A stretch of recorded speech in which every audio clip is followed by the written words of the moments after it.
can't really manage this child if we're frayed at the edges, because it will ultimately elicit behaviors and attitudes that are not positive in terms of the child's life. So we have to start with self-care, with building our own resilience. And if we want to achieve that, there are a couple of common sense principles we have to take into account. And these principles are based in research, but they are all things we know but don't necessarily apply. When we talk about self-care, one of the first issues is how we manage our day. Those parents and those teachers that get going at 6 o'clock in the morning and do not stop until they hit the bed at 11 o'clock tonight, they're still in their working clothes, rushing to get through everything, pushing, whether it's through homework or chores or things to do in the home. Those are the parents and teachers that are more susceptible to conditions like depression or anxiety or general emotional exhaustion, simply because they never give themselves opportunity to recharge. Whereas those parents and teachers that force themselves to take regular short breaks, take their lunch hour, when they get home, take a minute for themselves to shower, put on some fresh clothes, settle down, have a cup of tea, then deal with the child for a bit, take a break. Two interesting things happen. You don't get home feeling depleted, and secondly, you may find that you actually get more done because you keep your energy levels in a more acceptable place. Parents that are more resilient are also those parents and teachers that say that despite all the challenges and demands, I'm going to do something for myself, by myself. Whether that's fishing now and then, whether that's joining the book club, whether that's yoga, whether that's building up my old Ford Mustang. It doesn't really matter, but it's something that's just mine. Not even my spouse or partners involved. It's something that I can focus my attention on, that helps me to sense my own life as being worthwhile and meaningful, and takes my thoughts away from all the other challenges that have been set for me. Thirdly, the parents that cope better, and this is a select group of parents, I suppose. These parents focus on their primary relationship before they focus on other things. Let's assume we've got a relationship that works well. It's important that those two partners first nurture the relationship. That generates the emotional energy for them to deal with the kids, and it also generates the emotional energy to deal with in-laws, friends, parents, and so on.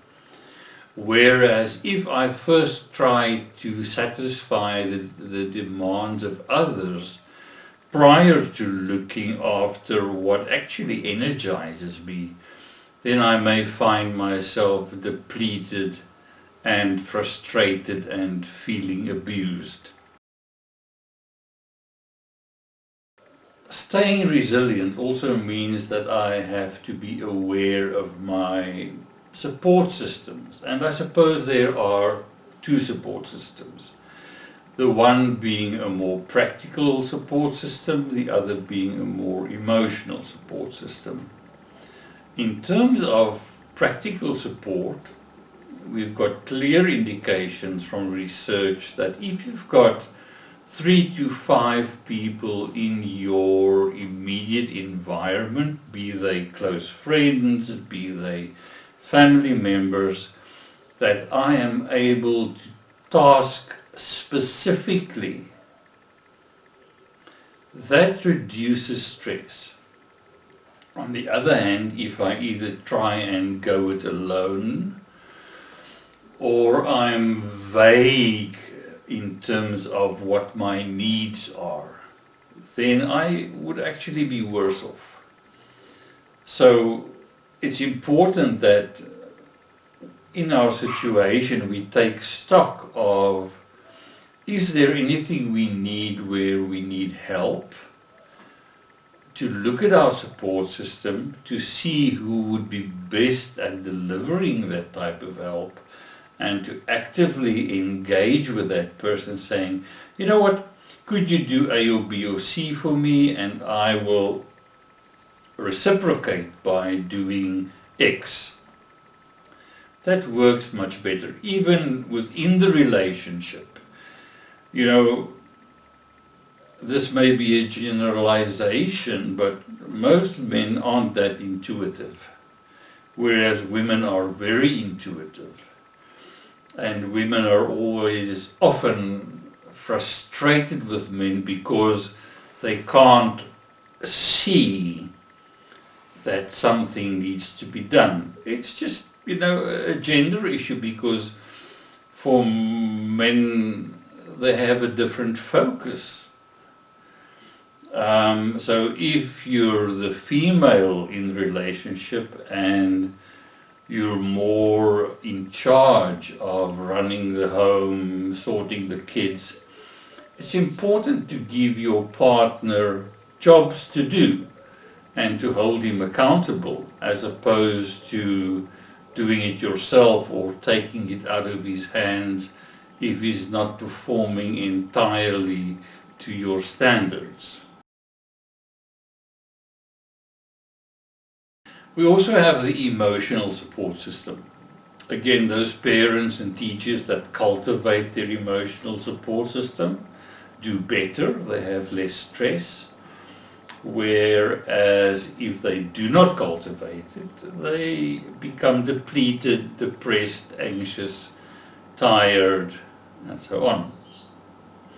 And there's a fundamental difference between how men and women generally process stress. Women, on the one hand, tend to network stress. So they will, you know, link with their coffee friend, with their WhatsApp friend, with the friend they meet in front of school, their WhatsApp friend, their mom, their sister. Women have this invisible network of support where they can share on a level that, you know, most heterosexual men just don't get. And sometimes the female partner has unrealistic expectations in this regard, because the wife will say, but yeah, he's supposed to listen to my problems and emotions and talk to me, but men aren't necessarily wired that way. For that you need a female friend. So, you know, the short and the long of it is, the woman in the relationship needs to cultivate her female connections. Males, on the other hand, are solely reliant on their partner for emotional support.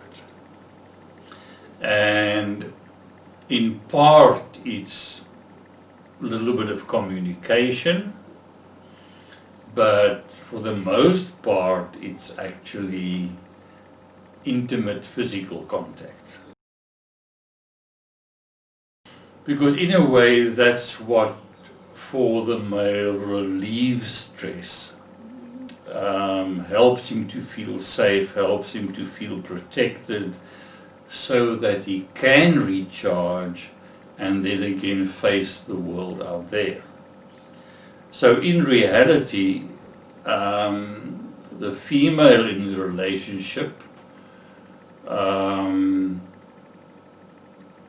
needs to be aware that I can't allocate all my resources to other things, because I've got to have something left that I can give to my male partner. Male partners need to understand that if I do not invest, if I do not participate, if I do not help, then I can't expect my wife or partner to reciprocate with intimate contact. And I suppose even in homosexual relationships one could get the same sort of dynamic. It's also important to, as a parent or a teacher, to review your own coping style. In the previous presentation I said that that teachers tend to be future orientated. They'll say, yeah, but you need to worry about next year. Next year the pawpaw's going to hit the fan. And this creates a lot of anxiety about something I can't really do anything about right now.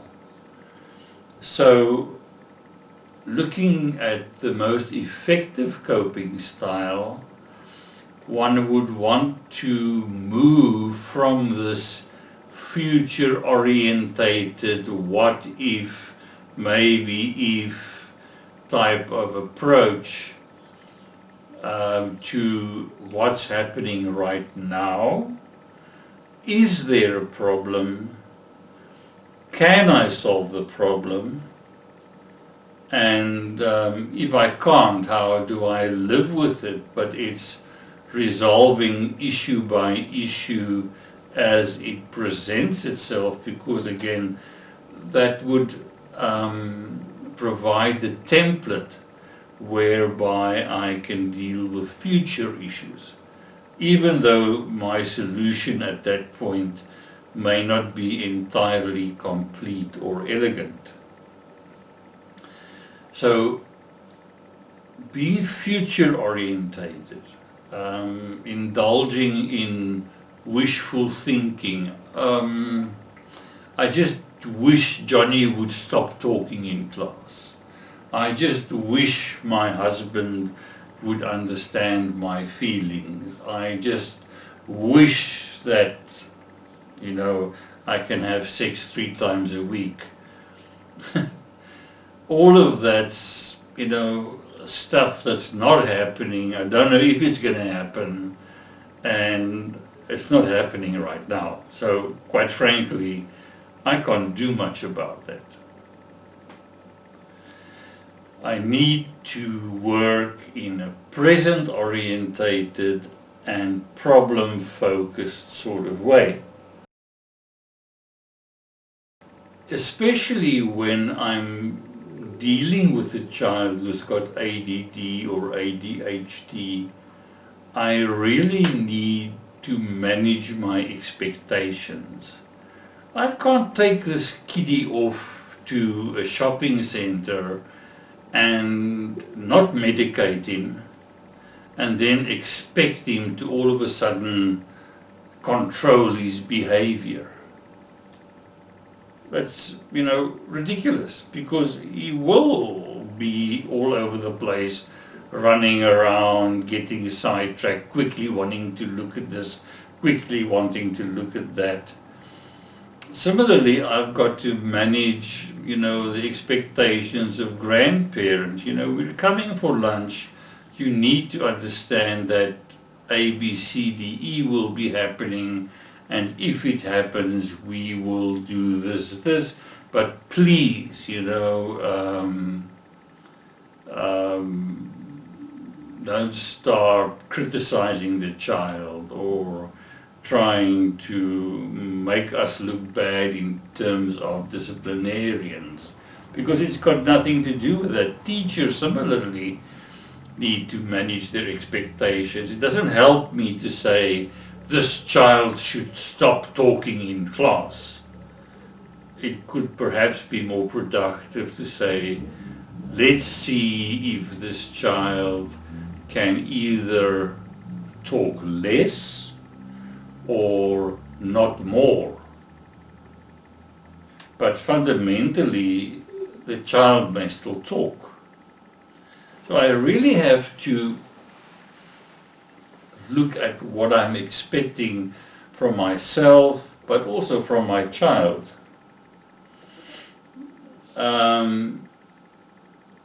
With any child that's got some sort of permanent debilitating condition, whether that's dyslexia or ADD or depression or whatever, clearly this is not what I wished for the child. As a teacher, I want to make the child happy. I want to make the child perform. At home, I'm yearning for a good child, and I, may end up having to grieve for what I don't have, so that I can deal with what I do have. In terms of keeping myself okay, the last issue I would want to raise here is limit setting. In other words, how far am I willing to go? What am I willing to tolerate, not only from the child, but from others, so that I can keep the child's environment reasonably positive. And I need to enforce those limits. Okay, so the first part of what we've said is that managing the child means really taking stock of how am I managing myself, my relationships, my environment, my support system. What are my coping strategies? Because ultimately behind all of that is equal to sign, and that gives me some sort of index of the quality with which I will deal with a child.